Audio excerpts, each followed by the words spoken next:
Hello, I'm Sondra Gilman, Chairman of the American Theater Wing, with our board president, Doug Leeds.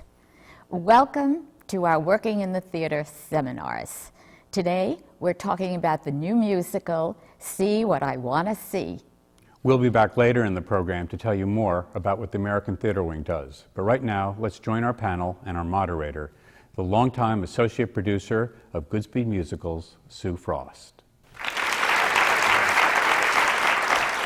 Welcome to today's panel on See What I Want to See, a new musical by Michael John LaChiusa at the Public Theater. I would like to introduce our distinguished panel. To my far right is actor Marc Kudisch. Next to him is musical stager, choreographer, Jonathan Butterell. Our composer, lyricist, librettist, Michael John LaChiusa. To my left, Ted Sperling, the director, and Mary Testa, another performer in the show. Hard-working.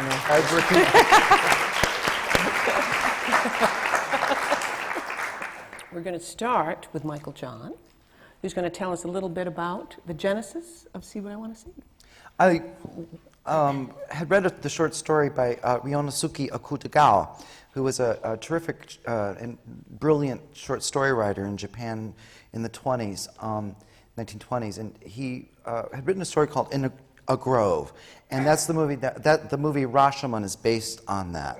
And Kurosawa, when he developed that movie, he had taken two stories, one called Rashomon and the other story called In a Grove. Now, if you've ever seen the movie Rashomon, it is you'll be familiar with the general outline of it all. It's about an incident that happens in a grove, and how three different viewpoints, or many different viewpoints on what the truth was about that incident. And so I felt it would be fun to adapt that. Musically, the possibilities were kind of really exciting, to twist and do all the turns, and I like to do the whole cubist thing too, because it was kind of fun to see how these people looked at one event from different perspectives, because no one sees anything the same way. Right. And I thought that was really kind of exciting. And they did a reading of it a while back, 1997 I think it was. Mm-hmm. It was a much different shape than it is now. And we did it at Lincoln Center, down in the basement there. And Ted came to see it, Ted Sperling, who's an old-time friend. We've known each other since I think it's 20 years now. Something really long time ago now. And everybody hated it. But Ted. And I said, okay, it's yours. And whenever you want to direct a show, come on. You were thinking about starting to branch out. Ted is an eminent, preeminent music director and musical supervisor here in New York, conductor extraordinary. And so it was very exciting for him to want to take that turn to directing. So I said, this is yours then if you want to do it. And he did, encouraged me to write it. What did you like about it? What did you see in it that no one else saw? You know, I think this is a little Rashomon example in There and you of go. itself. There you go. He swears he's the truth, of course. But I mean, I can't imagine that there are other people in that room who didn't love the show as much as I did. And I just came as a friend. Michael John and I think we met doing Henry and Ellen. Is that right? Yeah, one of a musical. Mary Maisie was in it. That's right. And I think Ira Weitzman probably introduced us. That's right. So we've known each other a long time, but we hadn't actually done a big show together ever. But Michael John invited me to this reading, and I was completely riveted and fascinated by this piece. And I share a love of puzzles with Michael John. So I was, frothing at the mouth practically. I was so excited. And for some reason, Michael John had some faith in me that I would be able to direct it someday. So it's taken a little time, and I practiced directing out of town first, but here we are. Now, I have a question. The show is structured, there's two different acts, and then there's a sort of a introduction to each part of it. Can you talk a little bit about the structure and how that evolved? I had found other stories by Ryonosuke Akutagawa in one of them in a collection of short stories of his. One of them is called The Dragon, which is the second half of our show, called The Glory Day. And another story was Casa and Marito, which told the story of Casa and Marito from their two vantage points, these two lovers who are having a love affair and what they're going to do to one another on the last night that they're together. And was always amazed with at the Met. Ever been to the Met where they have the Japanese screen paintings? You know what I'm talking about. And I love the panels. And you can sit for hours and just study them. They're so beautiful and how they tell a story. And I thought, what would architecturally, if you were to write a libretto that was based on how the screen paintings. In other words, like you see, like a panel one might have a frog on a lily pad, and then the second panel might be the birth of like a famous samurai. And then the third panel might be a stork and the frog on the lily pad. And then the fourth panel might be some other incident from the life of the hero. And then the fifth panel would be the frog disappeared and the stork there. So in other words, it was like a mix and match of stories. And I don't know, sometimes they painted behind these screens too, that you who were watching looking at the screen, you were supposed to perceive something behind it, even though you wouldn't be able to see it, which I thought, again, was very, very fascinating. The third part of it was you look at the screen up close and you see one story. If you take 10 steps back, you see a more complete vision of the story. 15 steps back, you see the whole thing. 20 steps, and further back you go, you see the museum, and then you see the people in the museum, and then you see the museum. It's what God sees. Everything becomes all relative. Truths become lie, death becomes life. It all becomes one whole thing. And that really fascinated me too. So I thought, well, might as well play around with that idea and give it to Ted. Give it to Ted. Make him make it work on stage for me. So I want to get back to the Japanese influence on the production, but we do have a couple of clips from the show, and we'd like to maybe show something from the first act to the audience. This is a segment of the song, See What I Want to See. I see what I want to see. I know what I want to know. I don't need you to tell me what's true. If you don't like it, baby, you can.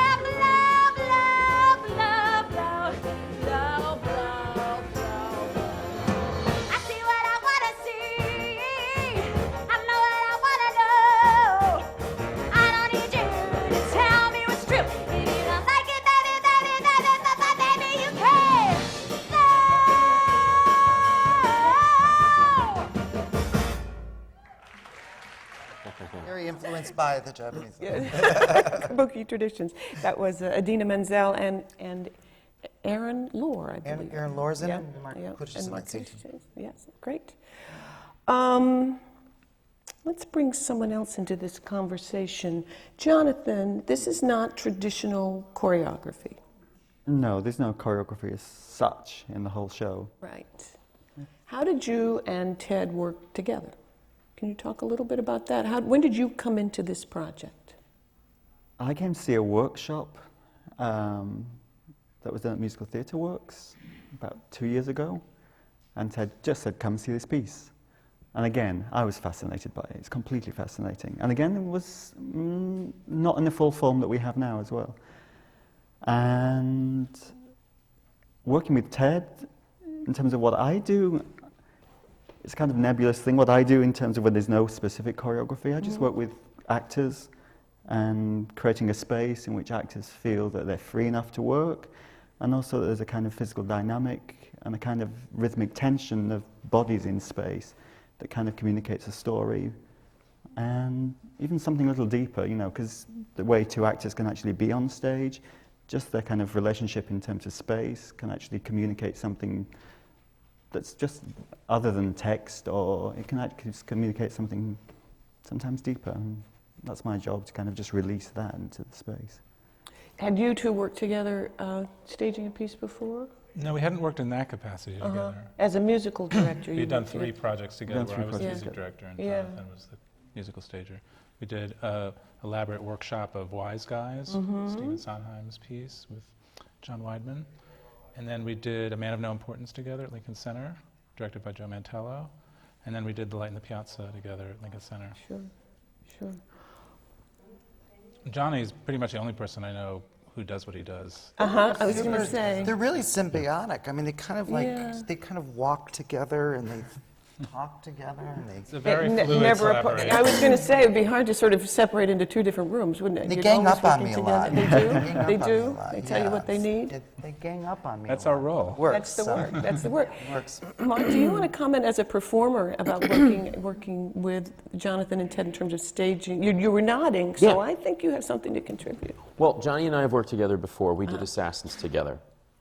And Ted and I have known each other forever, actually.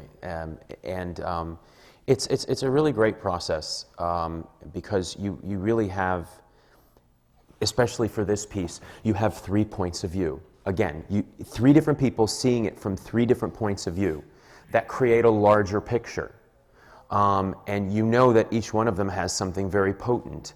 And it really helps to fill out something that is gosh, like a big puzzle. I mean, the piece itself is so much like a big puzzle, not only in terms of how characters relate to each other, but the characters themselves. The characters themselves are puzzles with pieces that are missing. And that's a huge challenge for an actor. And I mean, you rely on all of them in such an, it's an interesting way You to don't work. rely But on me. it's, I mean, you just do it. He just does everything. He just- yeah. no, I no, made him. no, I I wrote a rely show on for all you. of them. You're great, though. He's good. He's so daring, though. He's both of these actors here that we have done shows of mine before. We've all worked with them in the past, and they are willing to do anything. I made him sing in a bathtub nude, high seas down in Washington in the middle of winter, and he said, "Okay." He Yeah. did it. So it's whatever Ted and You were Jonathan- Van Gogh in that. I was were you Van Gogh not? in that, yeah. Yeah, It was it was great. great. But no, come on. I rely on you. But no, I rely John on all of plays you the- guys. I Like, mean, when John is talking about too, it's like he lets the actors also make their own staging in a lot of respects because the character will dictate that if you allow them enough freedom. And Well, and you played 3 very different yeah. people in this show. Yeah, no. I mean, that's what's interesting about the piece as well. There are 3 short stories that have absolutely nothing to do with each other and have everything to do with each other. And the beautiful thing about Michael John's music is there are musical, let's say, signatures that go from the first act into the second act. You will hear the same pieces of music that certain characters sung in the first act, sung in the second act. Because as people, even though we're completely different, we share the same emotional, spectrum. And so, one character sings this little phrase in the first act that I end up singing in the second act. Or Henry Stram, who plays the janitor in the first act and the priest in the second act, sings this wonderful piece called Light in the East. And he finishes the first act with that and almost starts the second act with that. And it's just really interesting to have that through line, because then you realize that even though these are different stories, they still have a similar moral to them in the end. And it's exciting, it's interesting. But as an actor, I can safely say that to be daring in that environment, you must be able to trust the outside eye, especially with this piece. Mary, I'm sure, I have absolutely nothing to say. No, but seriously though. that's a Sure. That's No, but No, you're absolutely right. one of the interesting Plus, things. we played at 3 different sides of the. There's a front and 2 sides, so Right, that the it Ansbacher compounds. Theater, Yeah, it's- This the whole Ansbacher. piece is about perspective and being in it. This is one of those few pieces where I've been in that you get in it, but you are, in so many ways, absolutely clueless as to how it's reading. Right. Because you're so in it. We're so connected to what we're doing on stage. The great thing is we fuel each other. Right. You He know, and it's- I have a moment where we're really working off each other. And all of us fuel each other in one way or the other, but because it feels like such an integral, introverted piece as an actor when you're in it, you're not sure how it is coming across to an audience, which ultimately is incredibly important because we are the ambassadors to this man's writing. And so we have to rely wholeheartedly on them. I mean, there are times in a rehearsal process that I would look at any one of you and go, is it working? Is this right? Does it feel right? And there are times when you think as an actor, oh, I'm in it now. And then, like Johnny will come up to me and go, why not try this? And you're like, but I feel it's instinct. But then you realize that you've got to have that outside eye. Or Michael John will say something. He'll say many things. But he'll say something that clicks something and you go, oh, or, you know, Teddy will come up and he'll just say, try that there instead of this. And, you know, you can't, it's a piece that, and what's fascinating is, without the three of them, I don't know how you do it. And that at times can be kind of contradictory as well for an actor. And I have no issue with that at all. I have no issue in kind of contradicting myself, or even at times contradicting Michael John or Ted, because it feels like you just change the facet. You have looked at it in a different way. And it's not a complete contradiction. It's not saying that is wrong. It's just that they're saying, look at it this way as well. And I think, in essence, this is what this piece is about. Goes back to that whole cubist idea, too. It's also very Japanese in that it's very spare. So you don't really need to do a lot in order to convey. So it's just actually trying to fine-tune and find what you don't need to do in many ways. Trimming away the Yeah, excess. trimming away. I'm finding now that I can add a little bit to one of the characters that I play. I can actually add a little bit, and it seems to be working. But it seemed to be the sparest you could be, even gesturally, faces and gestures.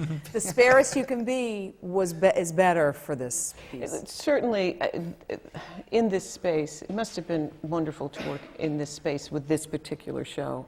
I was scared, yeah. to be honest, because I worry about musicals that in a three-quarter thrust stage, because it's, you know, how do you deliver that big note and not have the actor have to, you know, kind of do a dervish dance around to get everybody in the audience to, you know, hear the note. So I was a little nervous about it, and I don't like miking. I don't like miking.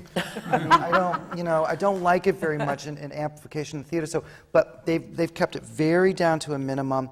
The staging is remarkable, both what Ted and Jonathan have done here, in that you really don't miss anybody's faces, and the diagonals are played, and yet there's a lot of freedom for the actors too. Once they got into the puzzle of how to play that space, it became easier. Musicals are tricky. You know, we're used to having them in a flat space. Well, and also the design is very spare and very but beautiful, striking. I know you talk about that a little bit, Ted, in terms of your approach with Tom and Tom Lynch, the set designer. Well, I've always wanted to do a show with 2 chairs and 5 actors, and really many producers would echo that. One. And I think Jonathan also shares a taste that I have in wanting things to be as simple and as imaginative, leaving as much to the imagination of the audience as possible. And also our piece, each act is framed with a central character talking to somebody, a confessor or the police. So our first act, in a way, all takes place in the police interrogation room. So it makes sense that the furniture is just a table and 2 metal chairs and an overhead lamp. And then as each person enacts their version of the story, they take us to Central Park. They act it out for us. But at the same time, you're always somewhat aware that it's for the benefit of the police. So what they're telling may be what they want to be portrayed as. Every person is, in the first act, for example, is saying, yes, I killed him. But they're showing it in their best possible light. But so they're telling their version doesn't necessarily mean that they even believe it completely. So there's many levels to that. But in terms of going back to the design, it was what Mary said in a way. It was like we started with something and then we kept paring it down. What do we really need? What will be the most expressive and suggestive without being literal? And because there's this underpinning of 3 Japanese short stories, my impulse was to start with what would it be like if it were done in a Japanese fashion, without being strictly kabuki or no-like in its presentation, but to draw on some elements that would suggest Japaneseness. So we have a bed of river rocks in the back, and our floor has a gentle suggestion of a Zen sand garden. And even the chairs in the second act that are church chairs have a somewhat Japanese shape to them or a feeling about them. And then you start each act with this sweep of fabric. That was which Johnny's idea. Yeah, we had done it up in Williamstown last summer, also in a space where the audience was seeing it from 3 different angles, but it was more of a wedge rather than a full square. So it was possible to do these prologues with a beautiful screen as the backdrop. But when you had people in a square formation, there was no place to put a screen where it wouldn't be blocking people's view or where people would be feeling cut off. So how did we create an environment that felt integral to our set? And Johnny came up with that idea of the beautiful red fabric. It's one of the trickiest spaces I've ever worked in. Yeah. And I've worked in many spaces, and I kind of grew up at the Donmar Warehouse, which is not a dissimilar space. It's in London, it's a small studio theatre, 250 seats. The nature of this space is square, and because of its symmetry, the dynamic within the space is really kind of tricky, and it took quite a while to figure it out. It also has two columns in sort of central places in the stage where you'd love to put an actor. Yeah. I said to one of the guys, can't you take those things down? What did he say? No, they're structural. You probably asked them that when you were working there, what? And also finding a good place for the Night. orchestra in a space like that is also tricky. And because I come from a background as a musician, I always love to see music being made and not to pretend Hear, hear. anything other than that there are live musicians there. And our show has no electronic instruments. We have 3 percussionists, and we wanted to see all the wonderful music making, so they're fully visible across the back. You put them up on a level up there. It's great. And I've done a couple of shows, and Michael John has also at Lincoln Center in the downstairs theater, the Mitzi Newhouse, which is not square, but it's similarly wraparound. And we've worked with Graziella Danielle down there, and Mary and I did one of those shows together with Grazie. And she's a master at staging things so that people feel included, and so I watched her closely on this. And Jonathan and I did one in that same space, A Man of No Importance. How much rehearsal time did you have? 4 weeks. 4 weeks. Were you in the space the whole time? In Actually, rehearsal the space, studio? no, we're in the rehearsal Yeah. room. So you had to figure that space out when you were... I leave a lot to occur when we get in the space anyway. I like to play. If we're in the rehearsal room for 4 weeks, I like to play. Sure. My philosophy is I always like to leave space for something to occur, always. So even when actors are then up doing something, there's enough space for something to occur. If something's held too tight, it'll just die. Sure. Eventually it'll just die. And it's the same with an audience. I believe if you give an audience everything, the part of an audience has to die because they're actually not part of the whole process. And an audience is part of an evening, and they should be working as hard as we're working at sometimes. And just that I know people have said to me, what's it about? And I go, well, what's a Rothko about? You look at it, you watch it, you look into it, you see the different layers, and you ask yourself, what's it saying to me? And ultimately, that's what theatre does at its best. It can entertain. It can give us something that we just sit back and go, I'm entertained and I'm fascinated, and I don't really have to contribute a lot to this, but I'm finding something nice. And then it can also do the other thing that we actually step forwards and go, this is saying something to me that I'm not quite sure exactly how it's speaking to me, but I'm going to have to think about this and take it away. And it may not occur to me this week, next week, or next year, but some part of it might just fall into place at some time. And I feel alive as a result of it. And I think, if we go back to the Greeks, that's what we were Those are always aiming to my do. favorite shows to see, are the ones that I have absolutely no idea what's going on. Because then I go, something is going on and I'm going to figure this out later. It gives my brain something to do. People have been coming back to see our show. Is that right? And there are people who've already seen it 3 times and like it more each time because they Well, you they see start something making more different each connections. time, I can imagine. Yes, yeah. you do. Yeah. Yeah. Yeah. I had a friend come, and he said that he had talked to a friend that had seen it, who had adored it, but literally said, 3 days, man. And he was like, what do you mean, 3 days? In 3 days, it'll hit you.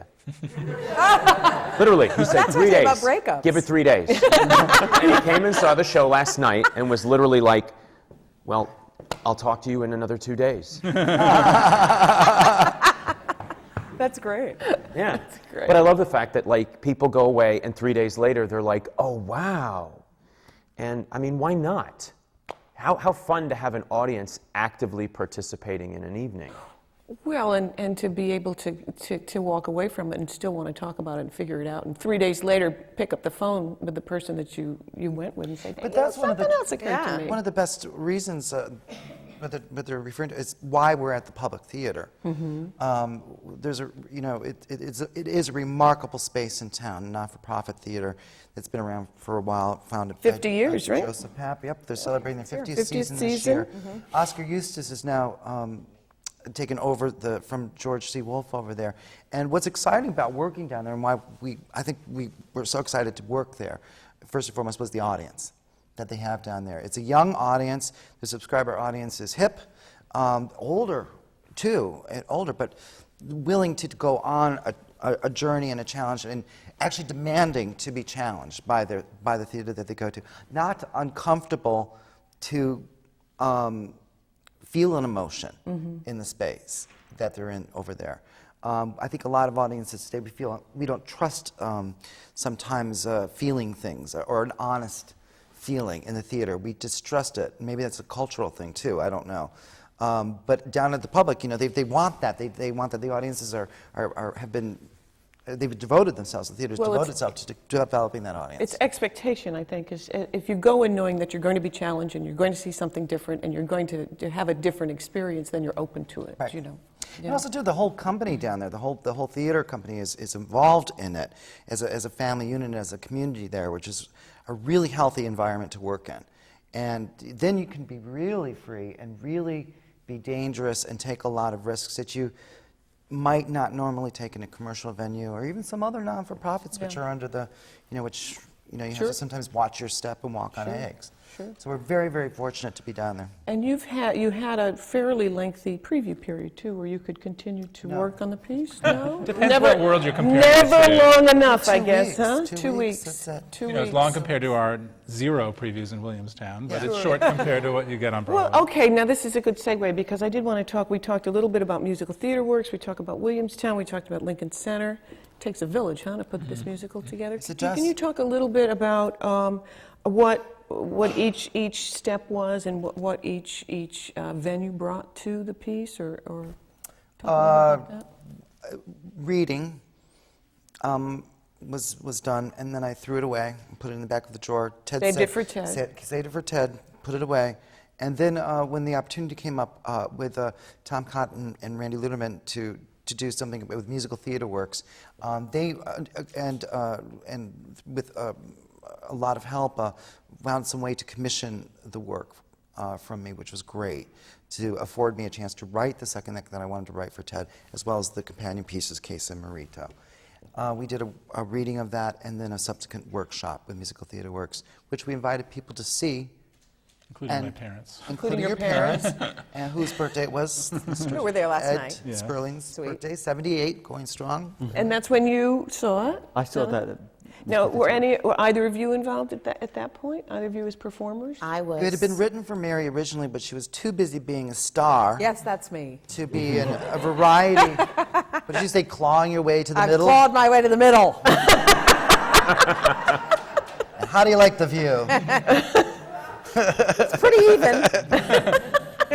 You had some wonderful. So it was written for actors Mary, all but along. she wasn't able to. And But I Marc, did the work. I did the workshop at Musical do the Theater Works, workshop. didn't I? But there was one before the one you did. There was one before that you I couldn't didn't do. that I couldn't do. And then, but Marc had done that, and unfortunately, he was too busy being a star when we got a chance to do Williamstown.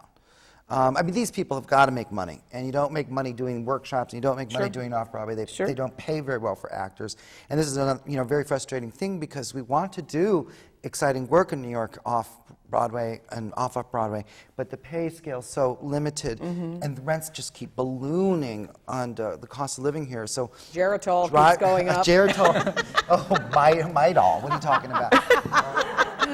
No, I mean, it's tough to keep, I'm scared that we're going to drive our artists out of the city, but they have to make a living. So yeah, he's got to do his thing, and she's got to do her Broadway gigs and stuff to support this work, and as all of these guys do.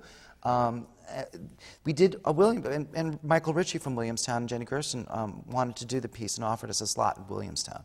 So And that was the a step. workshop? That was a full production? Full production. And you okay, Yeah, great. and that we thought would be great to experiment with the piece and invite people to see it and see what the next step was, whether it was going to London with it, or at the Dunmore, or going someplace else with it, New York, and of course the Public Theater came and saw it and enjoyed it, and we were very Great. happy about that. It's interesting. You talk a little bit about the relationship with your performers. Now, you have a long history with both Mary and Marc. You've each done 3 shows with Michael John. And as you write a piece and you have someone in mind, if they're not available, you keep writing it. Does it change as you're, obviously it changes with the people that you're working with, but can you talk a little bit about that kind of writer? Start as the writer, as you're writing, as you're creating the piece with certain people in mind, as you're developing it, how does it change? Well, I know Mary's going to have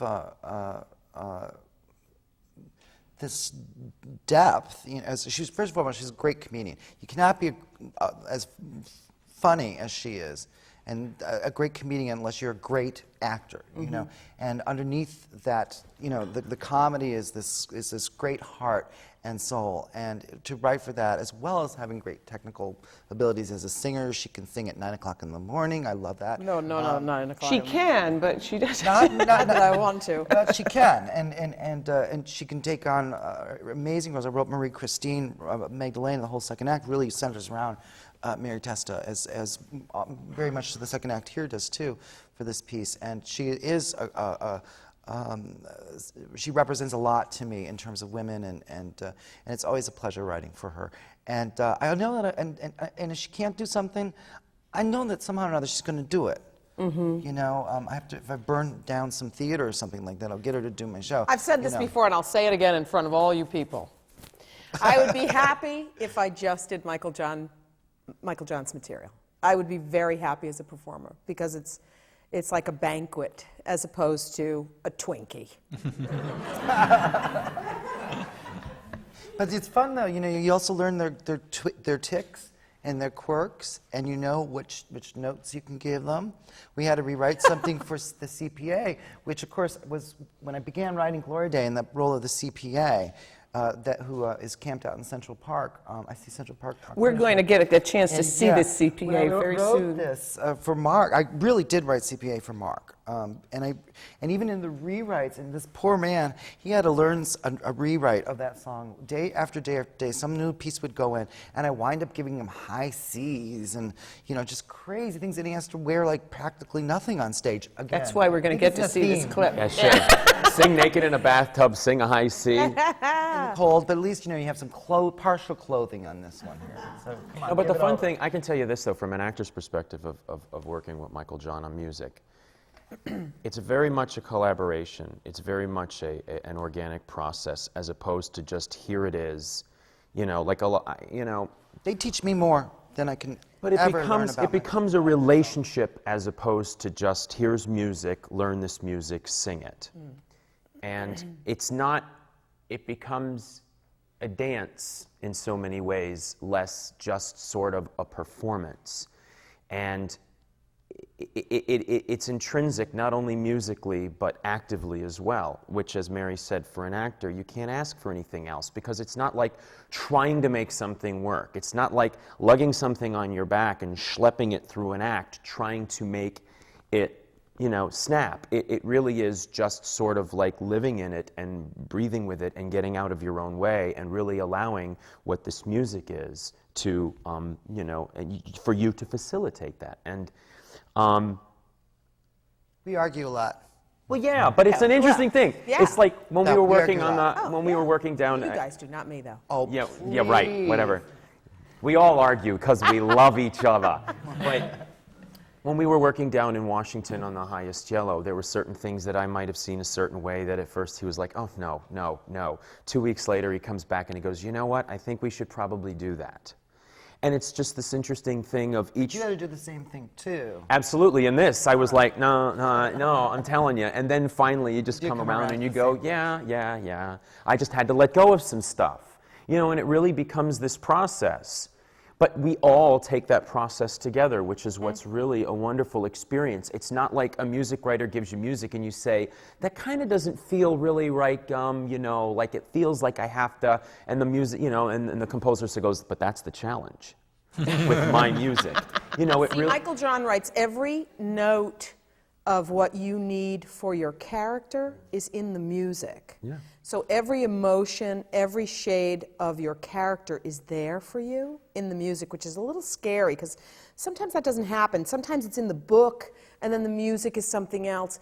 Everything in the music is your roadmap, and it's very full. So you're kind of ahead of the game already, which makes it easy to learn. Even though Michael John writes incredibly difficult music, it makes it easy to learn because it's there, if that makes sense. It's specific. Yeah. It has logic, and it has import to what's coming next. Mm-hmm. It's not just the song in the middle of this because they thought, oh God, 5 minutes of dialogue, we need a song here. I mean, it's like I do think that intrinsic. way too, though. Sometimes I Sure. you know. Sure. Well, and your responsibility, your responsibility as a panic. director Thing. with a writer who's writing all the words in music, you must have a dramaturgical responsibility that not every director is going to have. Well, it's fun. I think the blessing. whole group, in a way, on this project took some dramaturgical responsibility. Certainly Jonathan, and I also think that's why you hire Mary Testa. That's why you hire Marc Kudisch, because you want thinking people who are going to look at the character from inside. You know, we can look from our point of view, but they have to make it work, and an actor's job is to protect their role in a way and to make sense out of their part. And they're going to carry their character all the way through in a line, whereas we're looking at everything at once. So you have to trust that they're going to have insights that are valuable. That's a blessing, you know, when you do all three things like a libretto, lyric, and music. It's very lonely. But then when you have great dramaturgs like Ted and Jonathan, Ted is also a great musician too, so that covers a lot of ground there. It makes it very easy to go to work every day and not have to go into like a Sybil routine where the the lyricist is going at the composer, I hate you. No, I hate you. It's really kind of scary sometimes when you do work alone. But when you have the actors too, they also invite response and call and between character and music, and that's what's really exciting about that kind of collaboration. You can't get people, I don't like to hire people that just sing well. You know, they have to think and they have to feel the stuff. And, Plus, it's hilarious to watch somebody who's never worked with Michael John before. It's so wonderful to watch them when they start because they're panic-stricken. How am I going to learn this? And then a few days later, they relax because they realize the doors are open. The doors are open. You know what I mean? But it's overwhelming at first because he writes a big. And he writes fast. Yeah. Yeah. Mm-hmm. That's the greatest thing too, is you can say, like, we'll have a conversation where, I think maybe, yeah, I'm thinking, and that's not really, no. Okay, I'll look at it tonight. And then the next morning you come in and you go, Michael John's going to have 20 pages. And he walks in and there's 20 pages. Yeah. You asked for it. So you kept rewriting the CPA? I did. This is a segue, Marc. We're going to go right into this. To get it right. To get it right. To get it right. Well, yeah. And it was And you come so back. wonderful. That was a great process. That's great. Let's see a little bit of it, can we? Here I am in Central Park. No more job or family. No more lies or suits or ties. Made myself at home. Here, made myself at home. And all week long, I have swapped cigarettes for a spot on a bench, sleeping next to an actor who snores. I love it. All week long, I have tanned in the rambles and bathed in the ponds. I am perfumed with the great outdoors. Who invented Central Park? I would like to thank him. God will see a purer me. Glory day unbind to me. Put my past behind to me. Shine and blaze and blind to me. Come and find to me. Run!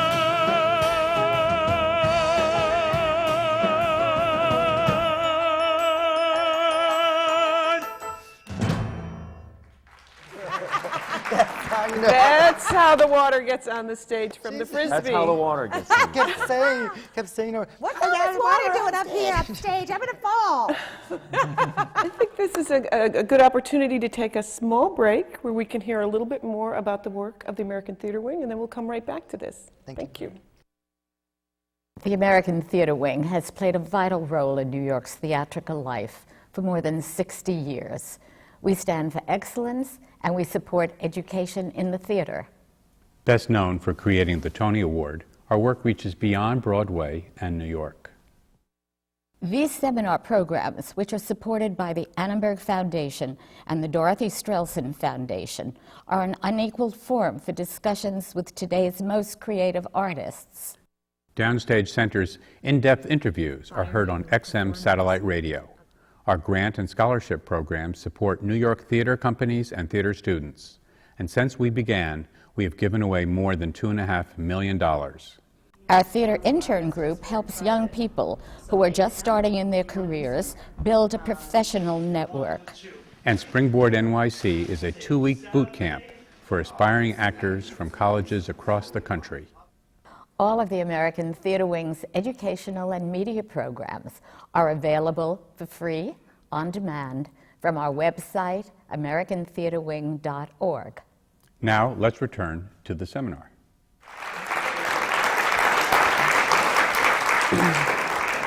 So, Marc, how did you feel the first day you saw that costume? I mean, well, I figured it was more than being naked in a bathtub. Yeah. No, I liked it. I mean, it had been described to me. They had described it to me before, and I know that Michael John had actually, tell them, you had told me about that was really based on... Yes, there was a gentleman that I would observe in the park. I liked going to Central Park and walking there. And there was a guy who had a business suit, about relatively your age, 35.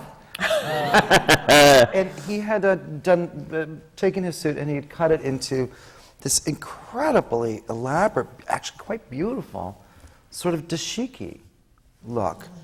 It wasn't as short as that because they had to show his calves, you know, on stage. It actually went down, the pant legs were just all draped too. And it was really quite beautiful. And clearly the man had gone through some sort of readjustment in his life. I didn't stop to ask. That's a real suit. That It was is a real suit, isn't just razor bladed, yeah. And, Yeah. it just And then Marc customized a little bit because of the rabbi reference in the song. Again, it was the process of the development of the song. You know, the song was in one form, and then Michael John had said to me, "I want to work on that. I want to look at that. I still don't feel like it's where I want it to be." And then he came in one day, and it had been completely rewritten. That end part that we had just sort of seen was sort of a piece from what it originally was, but believe me, there's a whole bunch of stuff before we get to there. And it was fascinating, and you know, he had just completely rewritten the idea of the man and the fact that his father was a rabbi, and so there are just little things from that you know, I just wanted it sort of knotted so that for me personally, whether anyone got it or not, that I could organically connect to wearing this outfit and it not looking like a costume, but it really felt like something that this character at this point in the play had done to his own suit. And I wanted to knot it so that it sort of just felt like a talus around me, and just the knotted tie around the head with the big knot in the center was for me the feeling of tefillin, a prayer box, because you know, a glory day is ultimately about, you know, hope, you know, a priest, you know, tacks up a sign saying that Christ will rise from the pond in Central Park, and regardless of being Jewish, I just felt like this character, his way of reaching God was through the way his father taught him, and that this is as close to, he wanted to be ready, you know, and that this was the route for this man to his God. And, you know, I mean, that all stemmed ultimately from what he had rewritten. Mm-hmm. So, Marc was very great at giving ideas too, though. He's always very good at giving the ideas about it. It takes a while for me sometimes. Sometimes I will say, no, that's not what I intend. yeah. But sometimes it takes, you know, that 3-day magical thing of going 3 days later going, oh, you were probably right, you know, about that. And it was great. It was one of the most fascinating involvements of a song I've ever worked on. I don't know if it's quite there yet even. You know, I still want to tweak it some more last night. I wanted to play around with it some more, but it sounded beautiful, so I was very pleased with the arc of it. Great. Marc is one of those wonderful actors who really, really is very devout in his work process and Yes. really loves to dig very deep and likes to discuss and I jokingly, whenever Marc starts, I go, well, we got an hour. Let's go get a cup of coffee. No, and I totally respect you for it because you're very articulate in your feelings about what you feel is missing or what you feel should be added. You're very passionate about it, and it's always really wonderful to watch. Plus, then I get a break whenever. Thanks. But that's the process. I mean, I just think as a performer, you have to come to something organically. And a great part of working with these guys is their process is very organic. Now, each of us has our point of view on something, but we're able to communicate with each other so that I ultimately can reach what he means, or what he means organically through my own system so that I can apply that.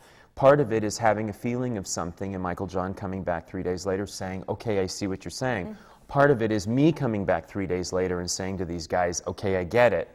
I needed to throw away an old idea to get to this now. But that's been the process of this. That's really the joy of it. I mean, it's almost, working on this piece has almost felt like going back to college, and you remember why you got into this to begin with. And you're very exposed out there, and that goes back to that whole issue of trust, and you feel that you're completely supported by all the folks who got you out there. It's interesting to watch other people's process, too, because I'm not I don't discuss a lot, but I love watching someone who does. I can't seem to do that. I'm not that type, would you say? I'm not really a discusser. So You're a complainer. I complain. Because also as a company, I'm only joking. She's done. as No, a it's true, company, I do complain. we're a real lot of vagabonds as a company. We're complete, we're very different all as people, and we bring different elements to it. We kind of just throw bombs at things, and things explode. And Marc says his way of finding something organic, and that may be through something intellectual, or actually it might just be something by me just saying, Marc, will you just try it? I don't know what it's going to bring to you, and take your brain out of the equation for a moment, and just see what that brings, because there is no way. There is absolutely no one way to anything, and that's what this piece is. I mean, Well, no, yes, and then again, and we should go back a little bit, I think, to those three very different pieces, and we haven't really talked about the entrance points to the first and second acts, and I don't know whether you want to go back and talk again. That starts us into the world. I felt very strongly about those two pieces, and we're referring to Testa and Marito. Thank you. The third short story that I picked for it. I wanted to bookend something. I wanted to bookend each of the short stories that I was doing, Our Showman and Glory Day. And I wanted to have something that either bookend them on the side or started each of them like an overture and an entr'acte. I wasn't sure what that would be, but then I found this remarkable story of this young woman, Testa, who has a lover. She has told her husband that they are having an affair, and now she has to end her lover's life. And then Marito's story is, I have to end this affair, so I'm going to kill her when I see her this night. So it's very blood and guts, passion, down. I've put my spin on these stories to offer up thematic material in a way that an overture does or an entr'acte does. In an overture, you have your musical themes, the songs you're going to hear. I choose to do it differently. I choose to do it with word and with thought and some musical stylization, because I use several Japanese scales throughout both shows, Our Showman and Glory Day, and they're introduced in Testa and Marito as well. So there, and when you walk into the Ansbach, you see these those notorious columns are standing there, but they are Testa and Marito, and it was so beautiful a gesture that Jonathan and Ted had come up with the this remarkable set that they've created when you walk into the theater, because those two columns remain Testa and Marito even through Our Showman and Glory Day. Truth and lie, yin and yang, man and woman, death, life. It represents all by that. That sounds real heady. It's really not. I mean, it doesn't mean that much. It's about people. Two people making a choice in their lives, and one is seeing it one way and one is seeing it another, and this is the world that we live in. What can we create when we don't all agree on something. And these are the two pieces that are done sort of traditional, that they're costumed in Japanese clothing, and it's a very, almost a kabuki kind of feel, and it puts you into that world. And I was sitting there thinking, oh, are we going to stay in this world? And then absolutely not. We go into a completely different... Right. 1951, film 1951 film noir. Yeah, I think we all like surprise in the theater, so we save some stuff also for the second act that you just don't know is going to pop up. And we did various versions of those prologues, and Michael John has rewritten them for this production so that they're more thematically linked to the rest of the evening and less about plot in some ways. And we staged them quite differently in Williamstown. We even started this process in previews with different staging for them. And we wanted to try to make it clear that they were not continuous stories, that they were thematically linked, but they were not the same characters. And in the Rashomon part of the piece, they talk about having seen a Japanese movie, which turns out to be Rashomon. And some people come away thinking that that's what we're showing them at the top, is the movie. And we decided that's okay, if that's how you want to interpret it.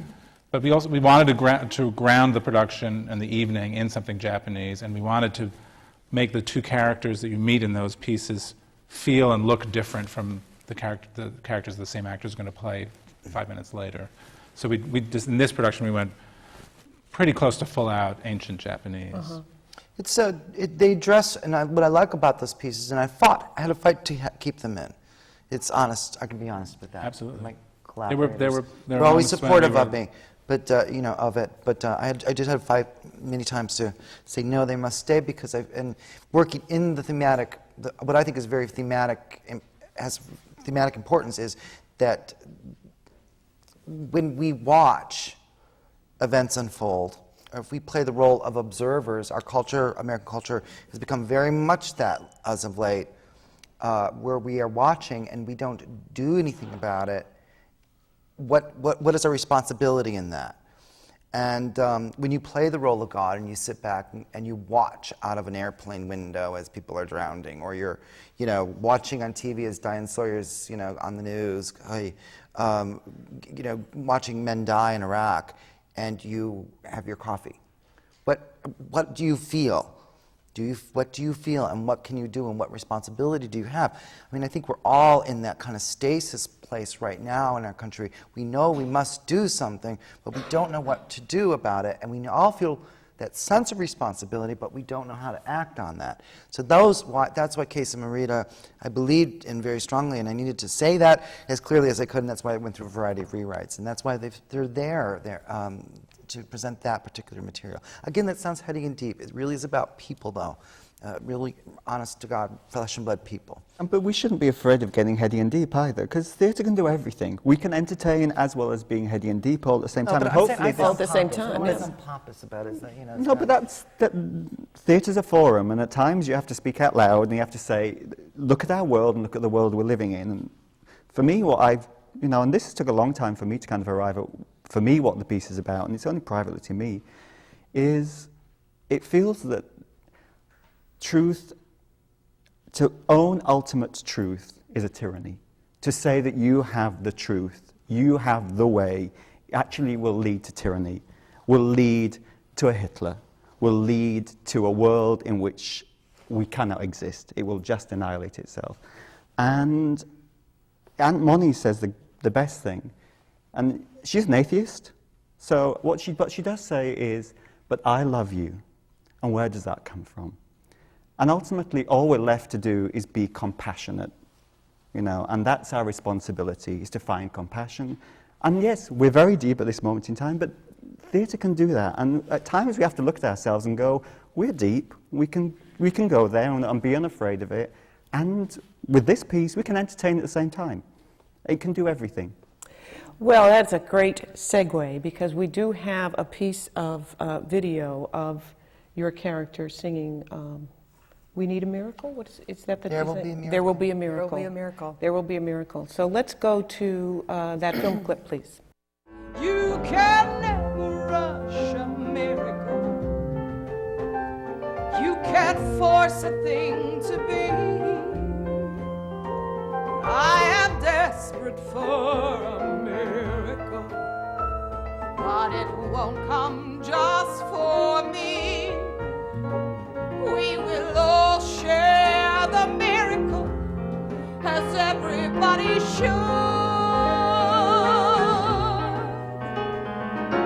Little ones, grocery clerks, CPAs, movie stars, battered wives, dying boys, hungry souls, the worst of men along with the good.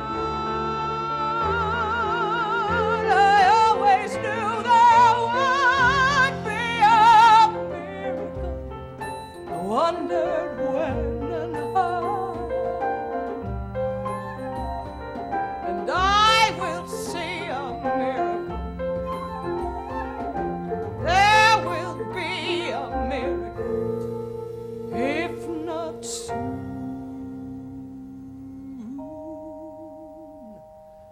Now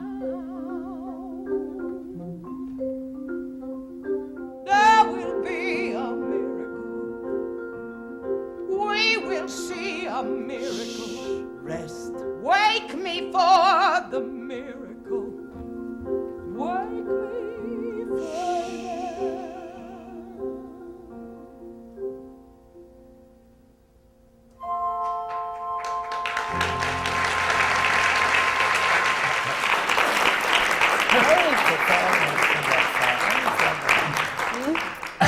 You can't look at yourself. I got shivers. I got shivers. It's a beautiful, beautiful moment in the show. Beautiful moment. You make yourself look so old. I know, that's acting, baby. It's acting. Acting. Brilliant. Thank you. Yes. So how much of the show actually did change between Williamstown and the performance, and what we're seeing at the public? Was there a lot of rewriting or tweaking or? Excuse me, I'm hungry.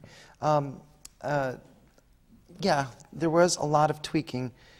There was a lot of angst about things. I only remember the angst. I don't actually remember the working on it part. I just know that I don't know. I'd like to think that there was a lot of work done, and there was a lot of work done.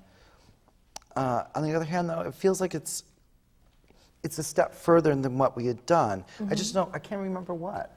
You know, we ultimately, I think, felt quite good about how it went at Williamstown. So we entered this process knowing that we all knew we could do better, but we were not at all panicked about, oh my God, the second act doesn't work, or this character doesn't work. And we were excited to work with these actors again.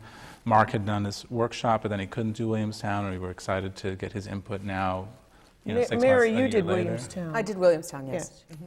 But it changes, you know, when you have new actors. For me, it changes because you tailor the songs and you tailor the scenes to the actor. It's like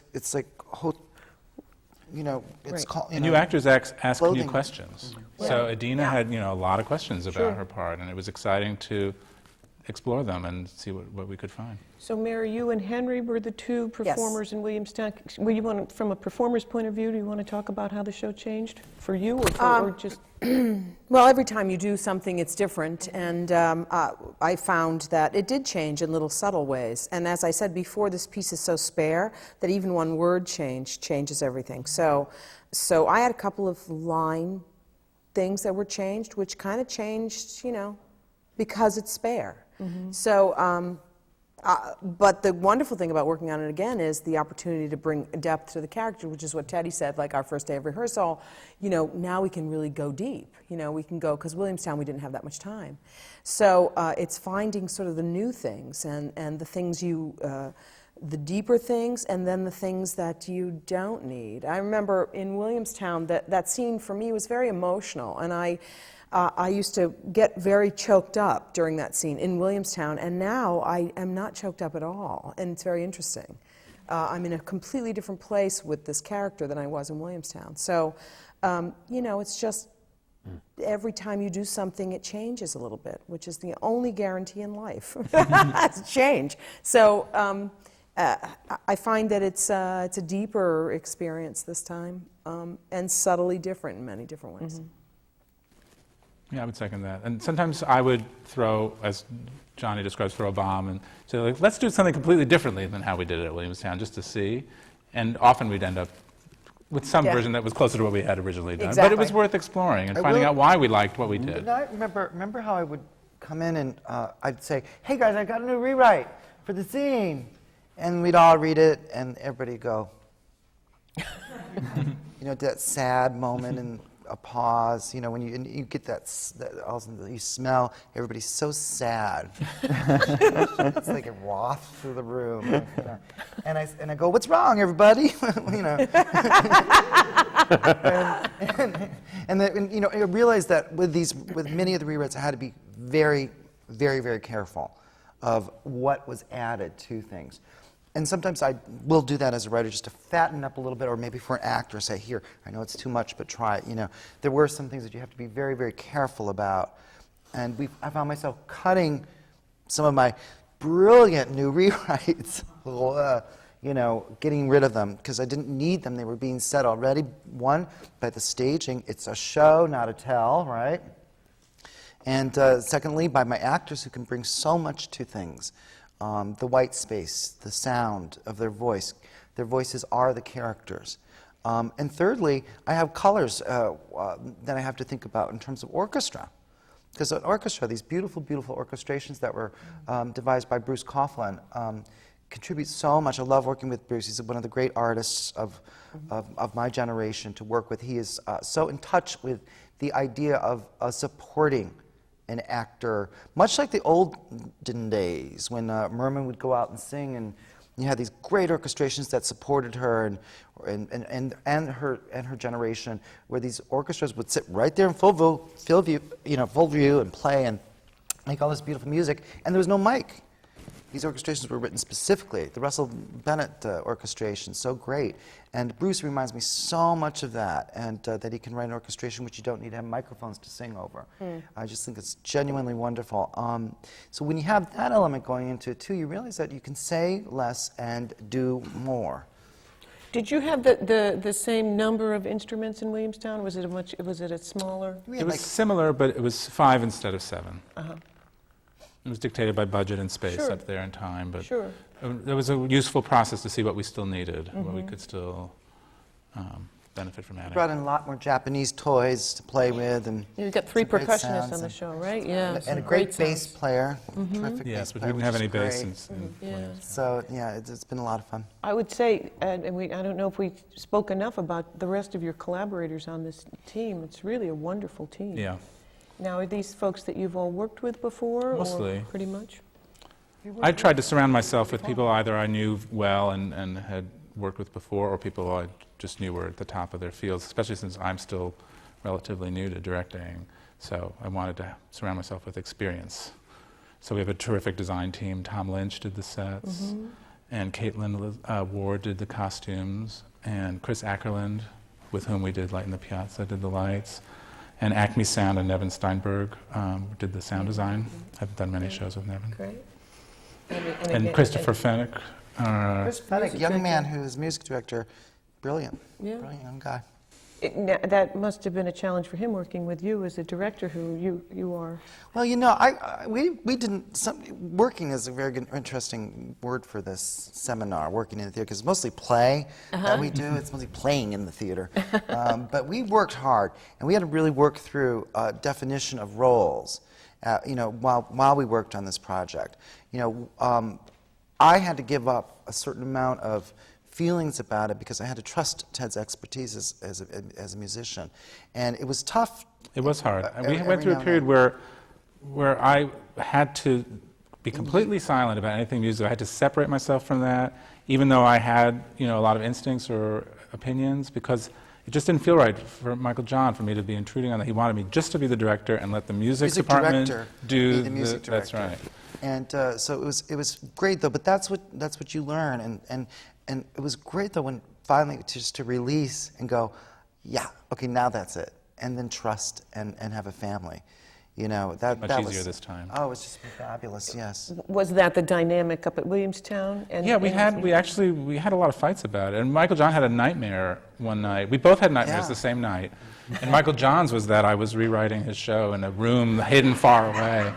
And you were staying in the same farmhouse too. Really? Oh my God. Well, And I was in between. it's great you worked it through, right? Yeah. Because certainly if those things don't get worked through, it can be poisonous for a show. It's not personal, although you know it feels very personal because it's theater, but it's not, and I think we both recognize that. And it's, you know, I'm a total control freak, and get really you know and how to release that. With right? Yes, he's giggling. well, we're both musicians at heart, and we both want the music to be beautiful and perfectly performed. And it was just finding the way to work on that together and not step on each other's toes and trust each other and both feel like we were serving the same vision. Once we found that then it's become really. And John is a remarkable conciliator and musician and godfather and a too. Great musician too, and it just is really, really wonderful to work with him. So therefore, I felt like, you know, like I say, doing the three things, I could come to rehearsal and be on that day the librettist, and not worry about the music, knowing that I had ears and eyes and ears to deal with issues that happened musically that day. I did not have to concern myself because my job that day was to pay close attention to the storytelling in the word. And that was it. So that when we got into that sync of it all, it flowed beautifully. For me, I was very, very pleased and had very pleasant dreams. I wonder if it's compounded by the fact that you're all in the same house. Do you know? In Williamstown? Williamstown, yeah. We truly, I mean, when I say vagabonds, we really are that. We should actually be on the road on a caravan somewhere, just traveling, you know. You should have seen our kitchen. I know our kitchen said it all at Williamstown because Johnny has a very particular diet. He is a vegetarian. He doesn't eat any wheat. He only eats things pretty much straight from the earth, you know, and beautiful packaging. And I'm a complete, especially that summer for whatever, I had the Twinkies, as Mary said. That's and right. then Michael John had his, so you look at the counters like, oh my God, three very different people are here. That was really something. Yeah. I think when I go and work out of town, it's my only chance to go, to drive to a supermarket and roam down these big aisles with the carts, and it reminds me of my childhood. Exactly. And I revert to all the childhood foods like Pop-Tarts, which I would never think to eat here in this city. Yeah. But we would go there, I would go when I was mad at Ted, I'd go, how can you work with a guy who eats Pop-Tarts? And poor John would go, here, have some dirt and celery.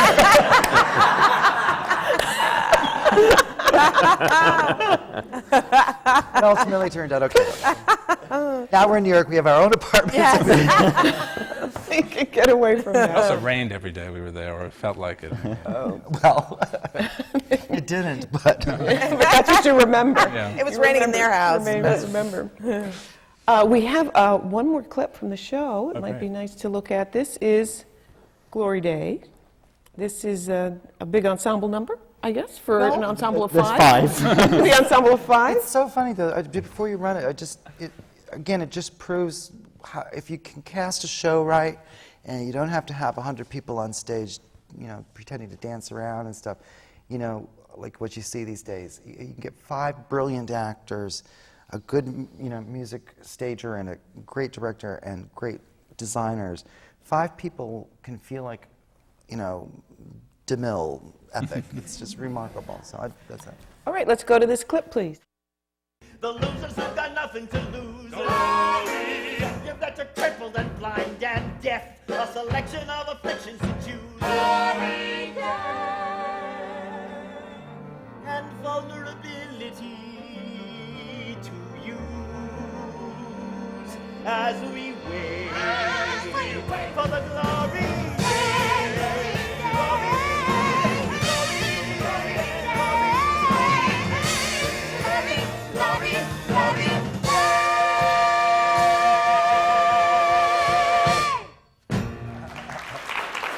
The way to do that is keep them all in the dark. It's not that dark. It's not that dark. No. I actually feel much better. I'm actually like, oh, good, we are in silhouette. Okay. That's how you can make 100 people. 5 people look like 100. Well, you know, not to go to any negative place, but I really do think it's interesting to hear about some of the challenges you all faced as collaborators, because I think there is always a tendency when you get together, and especially as a family, to just talk about all the wonderful things that you like about each other. So I really am intrigued to hear about the real sort of the work as opposed to the play that ultimately leads to such a wonderful product. That's part and parcel of giving birth. It's not, you know, it ain't a breeze. You know, there are highs and there are lows, and you know, to make a musical, it's just not one person. It involves everybody's egos and everybody's fantasy of what they want, everybody's desires, everybody's passions go into it, and you have to respect, in some ways, everything that a person in the room gives you. And so there are going to be tense moments, there are going to be hard moments. As long as you're on the same page, though, at the end of the day, you know where you're going. And what it sounds to me like your path really was something that you all propelled. I mean, you created these opportunities. You mentioned early on that Musical Theater Works and Tom and Randy worked with you for this, but did you know when you left Williamstown, did you know where you were going next? We didn't. No. We had offers, but we had not decided. And we were pleased when the public also offered, because this particular space for me is meaningful in that I music directed my first show in that space when Joe Papp was still running the theater. And that's the extreme height that it has, and this it actually has a skylight ceiling, and it has a light truss that thrusts up into the audience like somebody reaching for the sky or for God. Just felt like the perfect place to do the piece. The actor Henry, who plays the priest in the second act, has a long history down at the Public. But he also did the show at Williamstown. So is he someone that you'd worked with before? I wrote the second act for Henry Stram. He's one of my favorite actors, and I've known him for many, many years. I never had the opportunity to work with him. He's never been in anything that you've written before. I never had a chance to write for him. There wasn't a show. Didn't he do one reading of Wild Party before? Oh, yes, I think he did one, yes. That's where I first met him. He did a reading of Wild Party, our very, very first one that we did. And I fell in love with him, but I had known him actually before then, and I thought that was a possible role. And then, of course, the whole role changed for Wild Party, so he couldn't do it, unfortunately. But I always wanted to write something for him. I find him extremely as close to me, you know what I mean, in terms of like feelings that I have, and his everydayness, every man, quality about him, but filled with quirk, brains, and I mean, he's just really, really fascinating to me. And so when I wrote Glory Day, I wrote it for him. And he's really not an actor with a musical career. No, he's worked with Robert Wilson, right? Richard Foreman. Richard He did many Foreman pieces is what he's with. done. Yeah. We did Titanic together. He was in that. He has done a fair number of musicals. Yeah. But never a role as large as this, and as intrinsic to the piece. I was curious about that when I looked at the casting, and I didn't see a history there. I wondered, and you think about the role that the Public played in bringing this show to life. I mean, they helped you finalize the casting and bring it all together, and it sort of played that final. And Oscar Eustace has been a very valuable pair of eyes and ears for us as well. That's great. That's great. Good.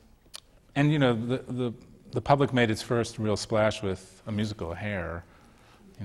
50 years ago. In that space? I think in that space. So it Yes. feels great to be working in that tradition of pieces that are extraordinary and challenging. Well, like I say, they've got a great, they don't like the word, but they've got a great machine going for themselves. And it is very much like a machine. The work gets produced, it gets up, and they have a good motor running right now. And that's due in large part also to George Wolfe and predecessors there that have made a wonderful machine work. Like I say, you can be dangerous there. You can take a lot of risks, and It's a very exciting place to be right now. Just I'm even to very walk into the lucky. lobby and their audience is going to several different pieces Love at the it. same time at Joe's Pub and the other theaters and the mixture. Or even the of park people. there this summer with that fabulously fun Two Gentlemen of Verona. I'd never seen it when it first opened. I was absolutely delighted. It was the perfect evening in the theater. We were talking before we started about the need for a really accepting and receptive audience to new work, and to find an environment that has that, you know, and sort of that's the final collaborator, isn't it? That audience comes in and we don't What's do it without fantastic them. about the public is I've not been there when there's, as an institution, there's any sense of fear around the space. And, you know, when you get on the big old Broadway and you start your previews, there's an immense amount of fear enters the space. And as soon as that starts to happen, you get a distorted vision of the world. And therefore, everything gets blurred. And here you feel that there's no fear. There's a direction, there's challenges, but fear doesn't enter the space. And that's what I've loved about working there. And I've been up on the big old Broadway, and it has its own thing, but there's a certain amount of fear enters that's really difficult to play with. Money. Yeah, of course. Well, you're but dealing. it's larger than that too. I think that, you know, I mean, Money. you know, having an opinion now. Having an opinion has become a taboo. When is having an opinion a wrong thing? And it has become a wrong thing to actually have a specific mindset and putting forth an idea, your idea, into the world, with nothing more than saying, I have this idea. We've come, you know, and to a large extent, I think that the Broadway has become more sensationalism, less, dare I say, activism. And it's a great challenge. Money is a part of it. But I think it's something beyond the money, you know. I mean, one thing always fuels another thing. It's never one specific thing. And, you know, it's been very exhilarating to be able to have a point of view and commit to something specific and not be worried about, you know, like the producers or the producing house, you know, wondering, oh, I don't know if we can do that. I mean, it's like, here it is for the world, you know, embrace, not embrace, but partake if you want. Here it is for you, you know, and like Jonathan has said all night long, you know, that theater is a forum. It is a forum for the community. It is a form of community communication, and it's exciting to be able to share that with an audience and feel the audience reciprocating actively, whether it's in silence or whether it's in laughter or whether it's in a low murmur. I mean, In this theater, you can actually watch the fellow audience members too. right. The way Oh, yeah. Some of them were scary last night there. but I mean, even for people that I've talked to come and say, well, I don't know that I even understood it, but wow. You know, or God, it was fascinating, or, you know, this really got me, and maybe not so much that, but to have people say, but I mean, on the whole, wow, I haven't seen anything like this in so long, and I mean, it was exciting, and I was really involved, and there was never a moment where I was sitting back in my seat, you know. I just love to hear people say they were sitting forward, listening all night long. There's a wonderful line in Terrence McNally's play, that Audra did. Masterclass, where, you know, Zoe Caldwell says at the beginning, you know, can you hear me? If you can't, it's not my fault. You know, and there's something to be said for that. That, you know, I mean, technology, I hate these things with a passion. They completely cut you off from an audience. You know, the exciting thing about going to the theater is to listen to Mary Testa sing that song, and you're drawn into what she's doing. You go to her as she comes to you. There is to feel the actual resonance of a performer offering you their energy without anything else but them. Take a break. No, but you know, I'm sorry, it's an art form. Well, no, it's true. I forgot. Yeah, I'm going to go get some coffee now. Okay, go. But you know, that's what's fun about our show. We're surrounded by the audience. And you have an interesting element in your audience. You have some fans there, don't you? Which we were talking about earlier. Adina has a fan following. Yes, wonderful. Of wonderful young kids. girls, mostly young girls. And the night I was there, they were scattered throughout the house. The young woman next to me was sitting there with a flower. And she sat there with that flower through the entire show, just because she was going to give it to Adina afterwards, you know. And it's an interesting dynamic and I think it's terrific that these young kids are coming into the theater, and maybe that's what's drawing them, but they're mesmerized by the piece. And that's the exciting thing too, is that you know, because they talk to me after the show, because you know, they know, and they go, wow, this was really great. And Adina was good too. I've told Adina that too. She goes, I know. You know, it's very exciting now. Except they come in the funniest outfits, though. The orange jumper Adina outfits. Have you seen those? When they start doing the Mary Testa ones, trust me. No, but it's great. Right in the middle. And yes, there is a draw for that. But you know, also too, the young audiences are young anyway. There's a younger crowd down there in the downtown theater there, as it is. But the fans have been great, and they've been really wonderful. And our matinees audiences are fantastic. But it is PG-13 though. It is PG-13. Yep. You know, it was very, very funny. We had a talk back. Are you wrapping up, aren't you? You have to wrap up now. No, we have a few more minutes. There's a great. See what I want to see. It's so funny that the thing was. We had a talk back with the audience the other night, and a young lady thought she would be very diplomatic and raised her hand and said, "Why is it that you only depicted the most violent part of the rape on stage?" There's an incident that happens in the first act. That is, could be a rape, could be sex, could be something. You know, it's all mixed up. And there was this pause in the room, and Ted said, "We didn't. You imagined it." And she had imagined it for herself, because we didn't depict that at all. She saw something that she herself wanted to see.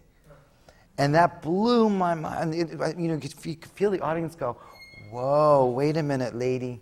You know.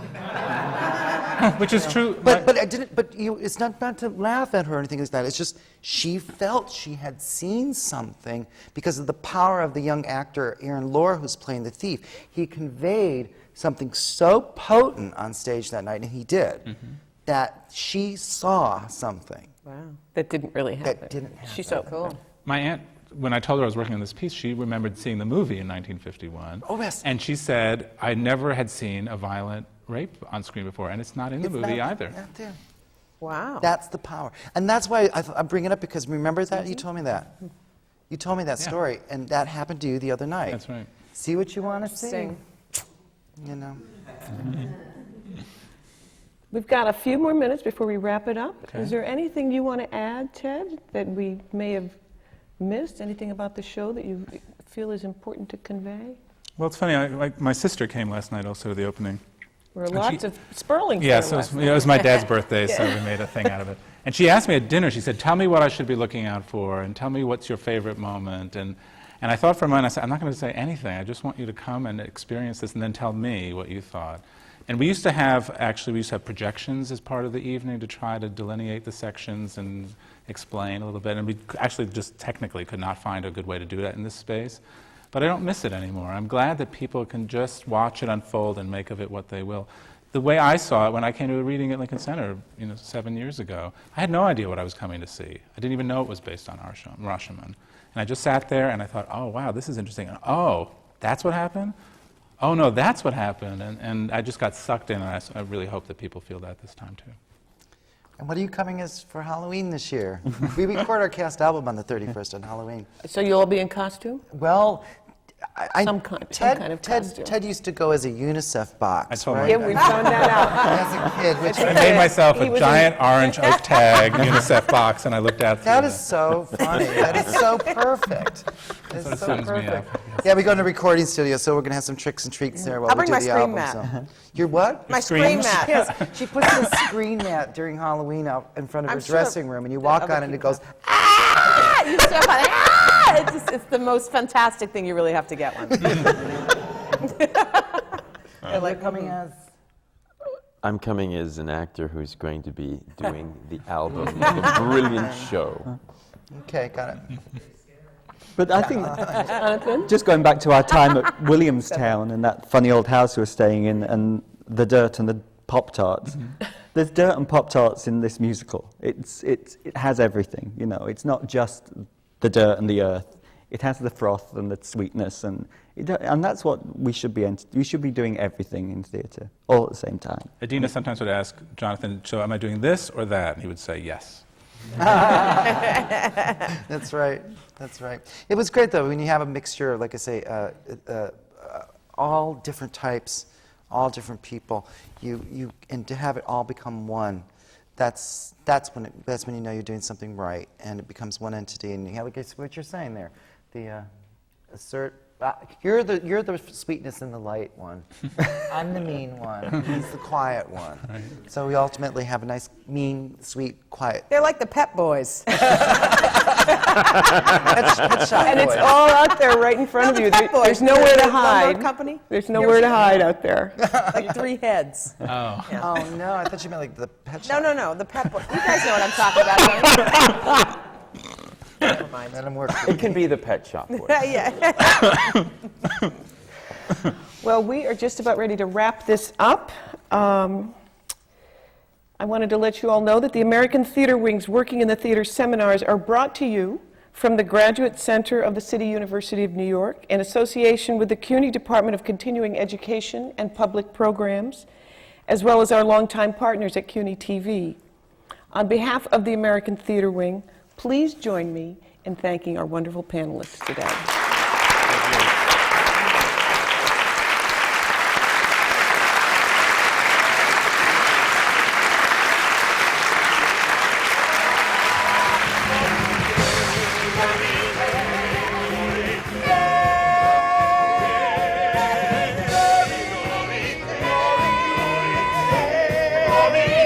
Let your crazies for Jesus' sake. The losers who've got nothing to lose. You've got your crippled and blind and deaf. A selection of afflictions to choose. And vulnerability to use as we wait for the glory.